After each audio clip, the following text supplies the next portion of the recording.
urgent. Les choses tournent au vinaigre pour Paul Biya, sa santé prend un coup. Le Cameroun est entré dans une zone de turbulence de forte amplitude depuis plusieurs semaines.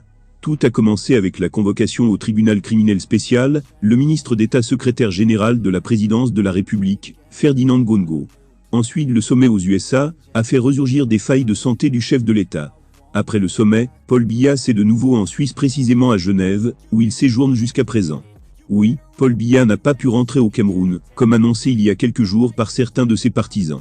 Les choses tournent au vinaigre pour Paul Biya après sa boutade au sommet USA-Afrique. D'après nos sources à Genève, l'avion de Paul Biya et de sa suite était censé décoller depuis la semaine dernière. Mais le voyage de retour sur Yaoundé a été reporté à une date ultérieure.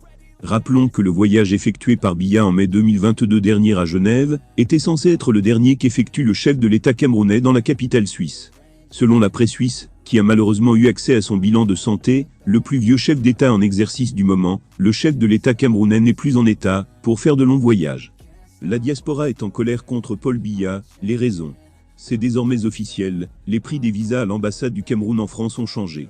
Dans un communiqué signé le 20 décembre 2022 par Antoine Amadou, ministre conseiller à l'ambassade du Cameroun en France, on note une nette augmentation du coût du visa au Cameroun. Dans les faits, le coût passe de 125 à 190 €, soit 65 € de plus. Le ministre précise que la hausse du coût du visa s'inscrit dans le cadre de la loi des finances 2023, qui introduit des nouvelles dispositions concernant les tarifs des droits de timbre de dimension et de certains timbres spécifiques tels que les timbres sur visa des passeports étrangers. Vous l'aurez sans doute deviné, c'est une augmentation qui suscite de vives réactions sur la toile. Des Camerounais trouvent cette décision incongrue au moment où le gouvernement camerounais veut inciter la diaspora à investir au pays. Plusieurs personnes estiment que la décision est en inadéquation avec les attentes du gouvernement. Ce dernier qui souhaiterait que la diaspora investisse dans le pays.